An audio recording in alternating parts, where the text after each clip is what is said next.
شرطة باريس خديجة طالبت كذلك السكان بتجنب المنطقة للسماح لخدمات الطوارئ والشرطة بالتدخل. وهنالك كما قلت سحابة ضخمة من الدخان في سماء باريس في هذه الأثناء. ووفقا لمكتب المدعي العام في باريس النيران اشتعلت في مبنى وانهار جزئيا، وهنالك إلى حد الآن 7 إصابات مؤكدة بحروق وكذلك بجروح جراء انهيار هذا المبنى.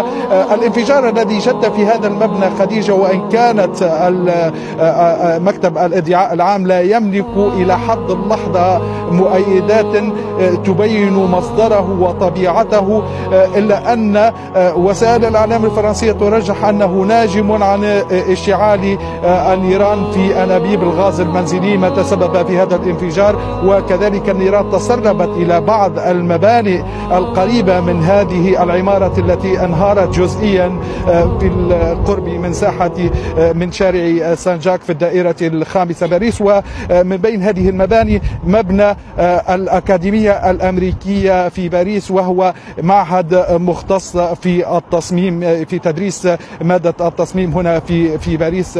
خديجة الترجيحات خديجة تقول أن هذا الانفجار ناجم عن اشتعال أنابيب الغاز المنزلي في هذه العمارة. إلى حد اللحظة هنالك 7 جرحى جروحهم متفاوتة الخطورة، وبعضهم يعاني من حروقات بدرجات متفاوتة، إلا أن الخشية من وجود أناس آخرين تحت الأنقاض نظرا لأن تقريبا ثلث